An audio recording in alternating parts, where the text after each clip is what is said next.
Welcome to Global Dispatches, a podcast for the foreign policy and global development communities and anyone who wants a deeper understanding of what is driving events in the world today. I'm your host, Mark Leon Goldberg, editor of UN Dispatch. Enjoy the show. The major United Nations climate conference known as COP26 went into overtime in Glasgow, Scotland. But on Saturday, November 13th, agreement was reached on the text of an outcome document. The document was significant for the fact that it explicitly called on countries to phase down the use of coal and that countries should meet again in a year's time to make further progress on actions needed to slow the pace of global warming. There was a lot more to this outcome document and to other agreements reached during the over 2 weeks of COP26. And on the line with me to explain the key outcomes and describe some of the highlights from this major climate meeting is Pete Ogden, Vice President for Energy, Climate, and the Environment at the United Nations Foundation. We kick off by setting some of the context in which COP26 kicked off in Glasgow over 2 weeks ago, before turning to a longer conversation about the major outcomes from this important moment in international climate diplomacy. So if you have 25 minutes and want a better understanding of what happened at COP26, have a listen. Here is my conversation with Pete Ogden of the United Nations Foundation. This was the biggest COP since the Paris Agreement was struck in 2015. And actually, in 2015, coming out of Paris, this COP was already very much on everyone's radar. The way that the agreement, the original Paris Agreement was set up, is that countries come forth every 5 years in what they call the kind of a ratchet period in 5-year cycles of reevaluating and enhancing their own national climate targets under the agreement. Kind of with the understanding in Paris that while a top line goal had been set of limiting global warming to well below 2 degrees and kind of with a sub goal of trying to taking additional steps as possible to get all the way to limiting emissions to 1.5 degrees of warming, that initial round of targets that were set just wasn't commensurate with those long-term goals.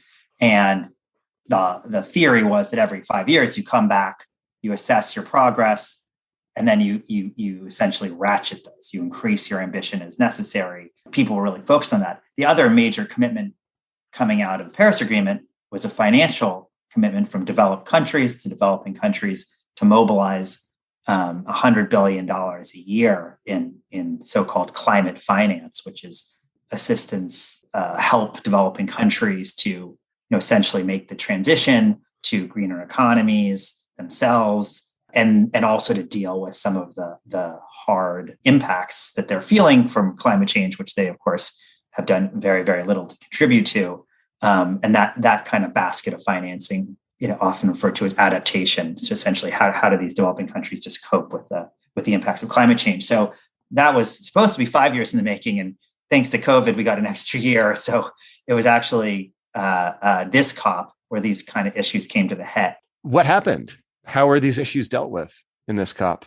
Well, it was a big 5 years, right? I mean, they're 6 years, actually. You had from Paris to Glasgow, you had the Trump administration withdrawing from the Paris Agreement. On the other hand, pockets of momentum around the world. You had huge amounts of growing engagement in the private sector, in the subnational level, where the implications of climate change were sort of really being felt more and more acutely as you have local officials dealing with the challenges of fires and droughts, extreme weather, really thrust this issue kind of before politically.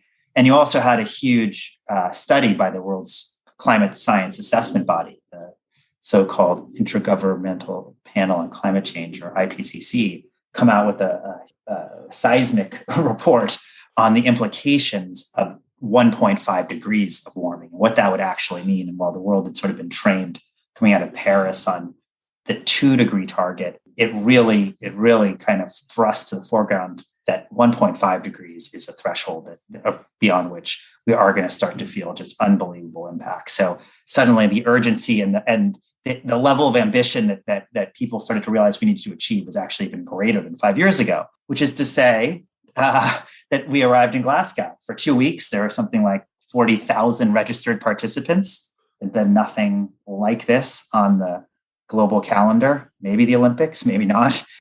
And these two issues, really that I alluded to earlier, of would countries increase their targets sufficient to put them more on track to fulfill the goals of the Paris Agreement? Would countries do that? So-called mitigation commitments. And then on finance, would countries delivered on their finance commitments under the Paris Agreement? And what would that mean going forward? And so, the first part of the 2-week COP, which really kicked off with a political leader statements, was kind of, and then a whole slew of new initiatives were announced. And these were kind of, in all sorts of different, configurations. You had subsets of countries making big announcements on new methane, which is a highly potent greenhouse gas, new partnerships to try to slash methane around the world, new partnerships on phasing out coal use. For instance, there was a package put together with South Africa, which is one of the most coal-dependent countries in the world. Its power sector is of all the major economies, is deeply embedded in coal as any. A package with the US, the EU, and some others in the $8 billion range to help to transform the power sector there away from coal and towards renewable fuels, and lots of other kind of non-negotiated, in the sense of not being fully requiring the full 190 plus parties to the Paris Agreement to all agree, but rather these kind of little pockets of critical actors and coalitions forming. And this you see at the UN happening a lot over the last decade or so, yeah. These kind of public-private partnerships of like-minded countries or organizations or entities, sometimes with the private sector, sometimes with philanthropy, sometimes just among countries, kind of getting together on their own, announcing that collectively they're going to do this very discrete, concrete thing that will contribute to the broader solution. So in this case, you're saying like the methane pledge. There's also, I believe, like a reforestation or anti-deforestation pledge. So you have all these kind of just very like discrete promises, pledges, new programs that this COP spurred the announcement for. And that's, I think, like one very concrete outcome from COP26. What else would you point to as being a sort of concrete accomplishment from this COP, both on the mitigation side of things and also on the finance side of things? Yeah, so that's exactly right. All of these initiatives that you're pointing to, right? They're all creating the conditions for countries to do what we described earlier, which is to try to raise your targets, right? Presumably with the work on methane, with the work on anti-deforestation, all these things then enable more ambition from countries. And, over the course of the last couple of years, and in particular last year, you had seen countries start to do this. I mean, the United States, back in April, President Biden announced an aggressive new target for the United States to achieve by 2030. The EU, Japan, Canada, many other developing countries had all also set, new enhanced targets in anticipation of this moment, right? Anticipation of the COP being kind of the deadline when these would all be assessed. Prime Minister Modi, on the first day of the COP at the Climate Leadership Summit, in which over 120 world leaders attended, really grabbed headlines by announcing India's own new climate targets for 2030, as well as a longer-term net zero target, both of which, again, waited until the COP itself to announce, but was really a major moment. As one of the world's largest emitters, seen as a really significant contribution. And so when the dust settled, you had, if you look back to Paris at that time, the world was sort of on a north of 3.5 degrees, 3.7 degree trajectory. by the time all these new commitments had come down for the years 2030, you're back down to like a 2.4 degree trajectory. I mean, it's not totally exact, but you can see that there was significant movement in the right direction. On the other hand, you can also see that we are not well below 2 degrees, much less at 1.5 degrees. So what else would you cite as having been accomplished for the better in terms of mitigation or finance from COP26? Are there any like one or two other issues or items you would cite as having progress having been made on these issues? Yeah, well, I would say, so I think that one of the big challenges for the COP was that literally on the Friday before it began, China submitted its own 2030 target, which was a very, very slightly enhanced, really, variation of what it had made before, and so that began to sort of that casts a bit of a shadow over this because you have the world's largest emitter, and people are really keen to see them enhance their ambition significantly. They did not do that, and so as countries were spending the 2 weeks trying to figure out how to both capture the progress that had been made, but also get countries to not feel like now they're off the hook because we're still not on the trajectory we need to get to. How do you do that? And one of the ways that was ultimately resolved, and was with a big assist from the U.S. and China, which had a kind of a big headline-grabbing joint announcement on the Wednesday of the second week. So just as you're really entering the final stretch of negotiations, that call that it sort of was it was a big moment for a number of reasons. I mean, one, obviously, U.S. and China had back in the days of Paris Agreement had found a way to work really effectively and constructively together on climate change and really help pave the way for the Paris Agreement. That had really fallen apart in the ensuing years, and and the U.S.-China relationship broadly had gotten increasingly fraught. And whether or not something like that, some kind of signal of bilateral kind of commitment to this bigger, very much multilateral global issue, whether that could be reasserted, I think was really in doubt. I don't think people were really expecting it, and so. A willingness for those two together to step out and lay out a vision for how they would continue to work together was a big diplomatic kind of breakthrough, I think, in the context of this COP. And one of the things that they addressed, in addition to some of the other initiatives that we're talking about earlier, like methane and others working together on some sort of concrete activities, one of them was a commitment to continue to enhance their own ambition to get us onto this path to ultimately to 1.5 degrees. And so I think you start to see, and you saw that at the end of the negotiations, that was one of the outcomes, that while countries did not get all the way to where they needed to go, there also was part of this agreement was saying that countries aren't off the hook, and the US and China themselves are committed to returning ensuing years to further bolster their ambition to get us on the right path. So, I think they created important political space there. One interesting photo from the whole event was John Kerry with his arm, mask to mask over the Chinese negotiator's shoulder. So, you saw like the manifestation of that commitment to work more closely together between the United States and China after sort of years of diplomatic paralysis. That's right, and it wasn't just in terms of their role as the largest emitters of greenhouse gases, that they were able to help to kind of push the negotiations forward on the target setting agenda. But they also had an important joint commitment that on coal phase down. And traditionally in the UN framework process in the Paris Agreement, fossil fuels don't get kind of singled out and called out.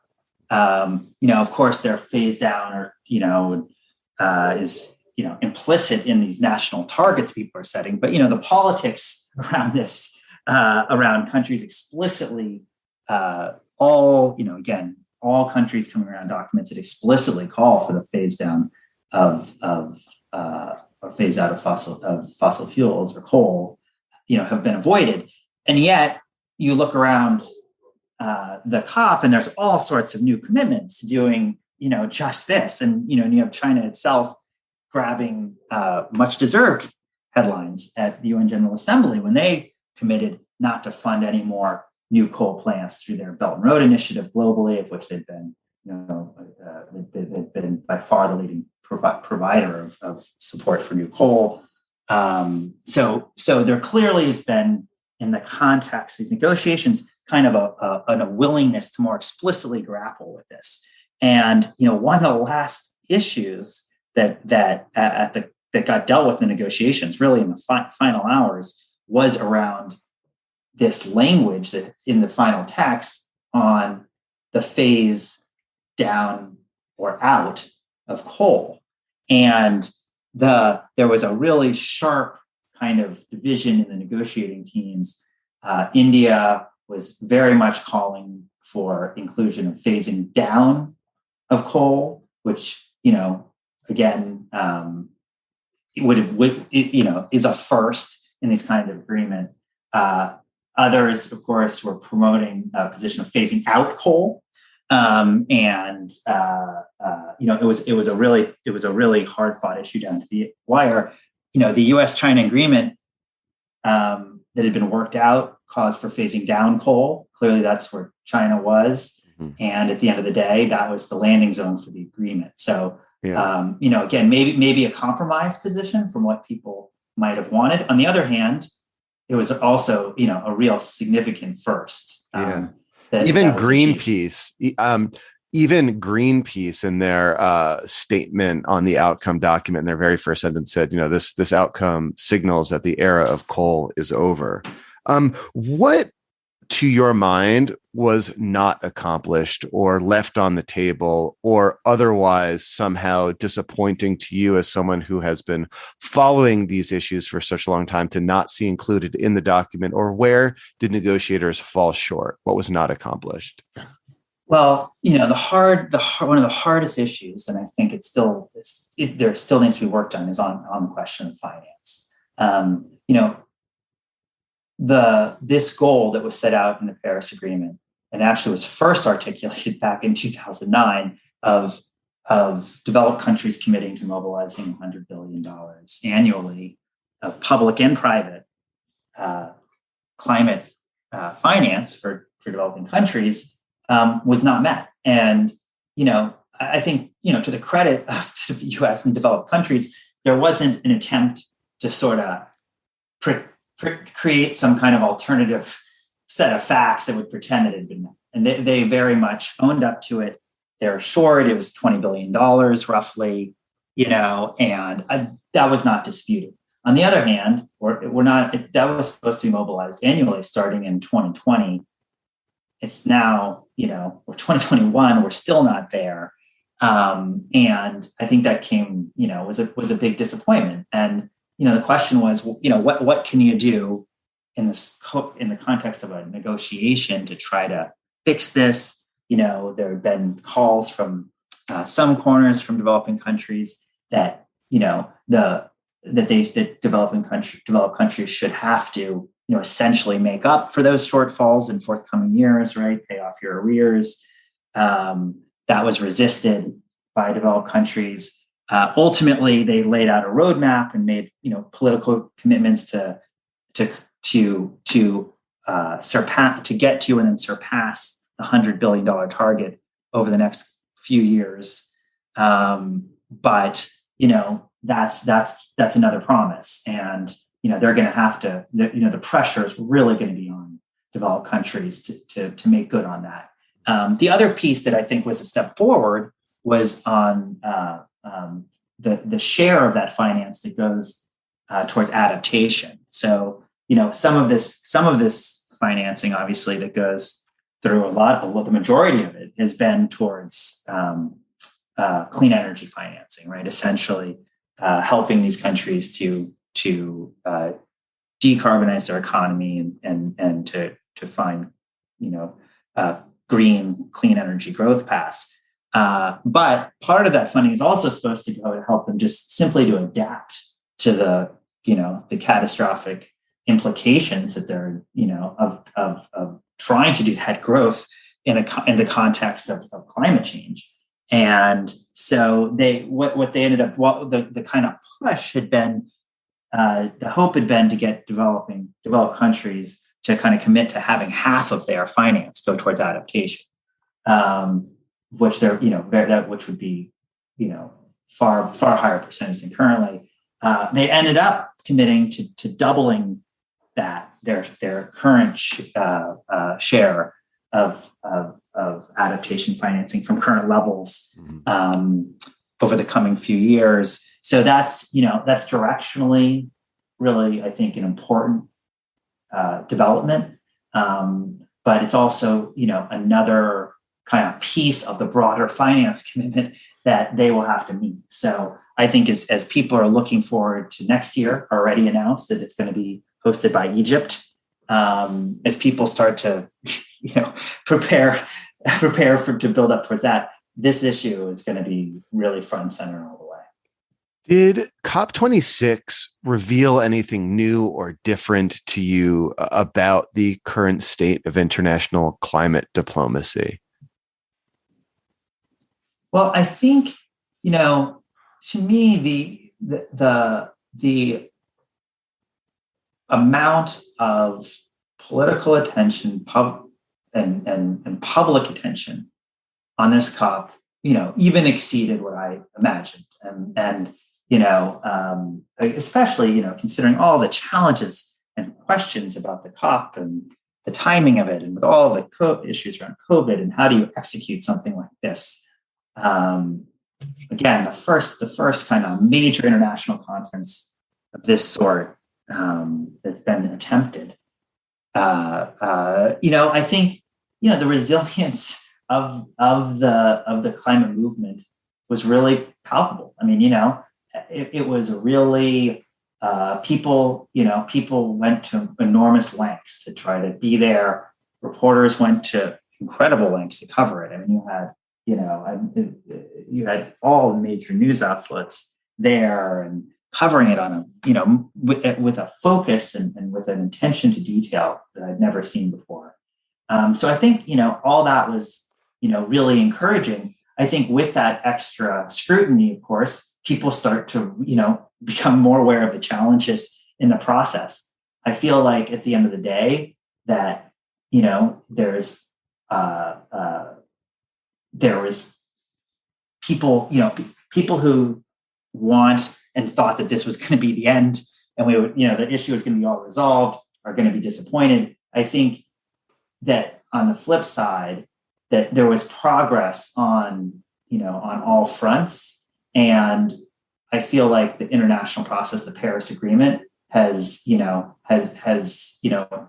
stood up well to this really challenging moment. So I think that you're going to see people coming together next year with, incredible, interest, rather than kind of, feeling like this isn't the kind of the place to have these kinds of conversations. To the contrary, I don't know what would have driven this level of climate action if this COP hadn't taken place. Well, so that leads to my final question. Would you consider COP26 a success? I think it's a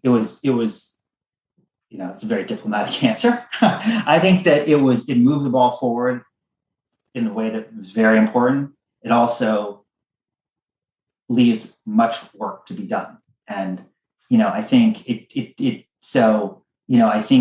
showed that countries are feel pressure to come to the table as they should, that the Paris Agreement still is the best possible arrangement for these kind of international actors to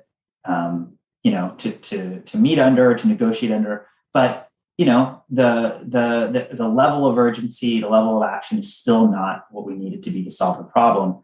And we can't afford to relax and just think that left to its own devices, that it's going to, solve itself. We're not on a glide path here at all. And so I think we have to sort of capture the progress, but then go really hard at where those obstacles remain. Well, Pete, thank you so much for your time. This was very helpful. Thanks so much. Always great to talk to you. All right. Thank you all for listening. Thank you to Pete Ogden for speaking with me again. Of course, we spoke before COP26 kicked off for a preview, and this was a very helpful wrap-up and synopsis of what happened in Glasgow. Thank you. All right. We'll see you next time. Bye.